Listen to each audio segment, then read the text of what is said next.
നമസ്കാരം. ശിവലിംഗ ആരാധനയിൽ ഈശ്വരന് സമർപ്പിക്കുന്ന ഇലകളും നൈവേദ്യങ്ങളും ഭഗവാന് ആവശ്യമുള്ളതുകൊണ്ടല്ല, മറിച്ച് ആ ദൈവിക ഊർജത്തെ ഉൾക്കൊള്ളാനും അത് നമ്മളിലേക്ക് ആകർഷിക്കാനുമുള്ള ഉപാധികളായിട്ടാണ് അവയെ നാം കാണേണ്ടത്. ഇതേ ശാസ്ത്രീയവും ആത്മീയവുമായ തത്വം തന്നെയാണ് ശ്രീ വിഷ്ണുമായ കുട്ടിച്ചാത്തൻ സ്വാമിയുടെ ആരാധനയിലും പ്രായോഗികമാക്കേണ്ടത്. പരമശിവന്റെയും പാർവതി ദേവിയുടെയും പുത്രനും അതിതീവ്രമായ ഊർജത്തിൻ്റെ ഉടമയുമായ ശ്രീ വിഷ്ണുമായ സ്വാമിയെ വീട്ടിൽ എങ്ങനെ ശരിയായ രീതിയിൽ സുരക്ഷിതമായി ആരാധിക്കാം എന്ന് നമുക്ക് നോക്കാം. വിഷ്ണുമായ സ്വാമി പ്രകൃതിയുടെയും ശക്തിയുടെയും പ്രതീകമാണ്. സ്വാമിക്ക് നാം നൽകുന്ന പൂക്കളും നിവേദ്യങ്ങളും ആ ഉഗ്ര ചൈതന്യത്തെ ഉൾക്കൊള്ളാൻ ശേഷിയുള്ള വസ്തുക്കളാണ്.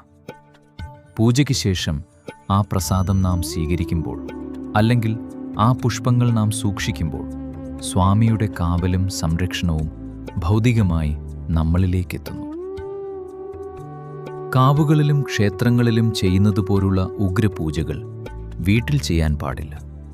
പകരം വളരെ ശാന്തവും സാത്വികവുമായ രീതിയിലാണ് വീട്ടിൽ സ്വാമിയെ കുടിയിരുത്തേണ്ടതും ആരാധിക്കേണ്ടതും. ശുദ്ധി. വിഷ്ണുമായ ആരാധനയിൽ ശരീരശുദ്ധിക്കും മനഃശുദ്ധിക്കും വലിയ പ്രാധാന്യമുണ്ട്. സ്ഥാനം.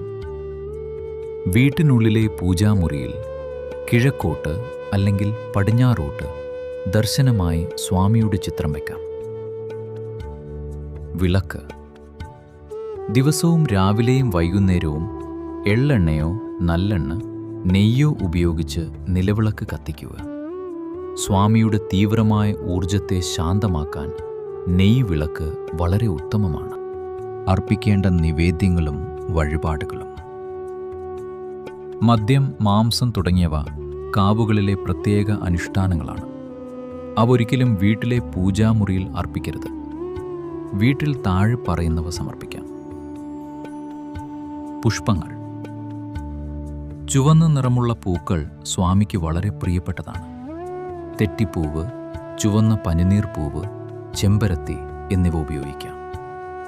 ചുവപ്പ് നിറം സ്വാമിയുടെ ഊർജവുമായി എളുപ്പം സംവദിക്കാൻ സഹായിക്കുന്ന ഒരു മാധ്യമമാണ്. നിവേദ്യങ്ങൾ. കടും പായസം ഏറ്റവും പ്രധാനപ്പെട്ടത്. അവൽ, മലർ, ശർക്കര കൽക്കണ്ടം, ഉണക്കമുന്തിരി, പാളയൻ കോടൻപഴം. മുട്ടറുക്കൽ. സ്വാമിയുടെ മുന്നിൽ നാളികേരം ഉടയ്ക്കുന്നത് തടസ്സങ്ങൾ മാറാനും ദുർദൃഷ്ടി അകലാനും സഹായിക്കുന്ന ഒരു പ്രധാന വഴിപാടാണ്. ജപിക്കേണ്ട മന്ത്രങ്ങൾ. മന്ത്രങ്ങൾ കേവലം പ്രാർത്ഥനകളല്ല, മറിച്ച് ഒരു പ്രത്യേക തരംഗം സൃഷ്ടിക്കുന്ന താക്കോലുകളാണ്. വിളക്ക് കത്തിച്ച ശേഷം പൂർണ്ണ ഏകാഗ്രതയോടെ താഴെ പറയുന്ന മന്ത്രങ്ങൾ ജപിക്കുക. മൂലമന്ത്രം. ഓം ക്ലീം വിഷ്ണുമായ കുട്ടിച്ചാത്തായ നമഃ. ഈ മന്ത്രം ദിവസവും 108 തവണ ജപിക്കുന്നത് സ്വാമിയുടെ ചൈതന്യം എപ്പോഴും കൂടെയുണ്ടാകാൻ സഹായിക്കും. നാമജപം, അതായത് ലളിതമായ പ്രാർത്ഥന. ഓം ശ്രീ വിഷ്ണുമായ സ്വാമിയെ ശരണം.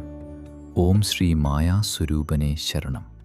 സർവവിഘ്ന വിനാശനായ ശ്രീ വിഷ്ണുമായ സ്വാമിയെ നമഃ. നിത്യേനയുള്ള ആചരണത്തിൽ ശ്രദ്ധിക്കേണ്ടവ. നിങ്ങൾ സ്വാമിയെ ആരാധിക്കാൻ തുടങ്ങിക്കഴിഞ്ഞാൽ അതൊരു ശീലമായി നിലനിർത്തുക.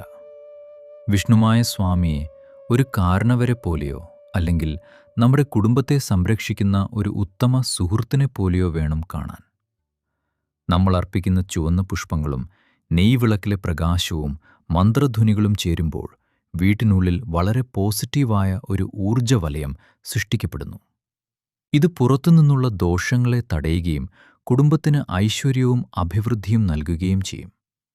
ഭക്തിയും വിശ്വാസവുമാണ് ഇവിടെ ഏറ്റവും പ്രധാനപ്പെട്ട കാര്യം. ശ്രീ വിഷ്ണുമായ കുട്ടിച്ചാത്തൻ സ്വാമിയുടെ അനുഗ്രഹം ഏവർക്കുമുണ്ടാകട്ടെ. ശ്രീ വിഷ്ണുമായ സ്വാമി ശരണം.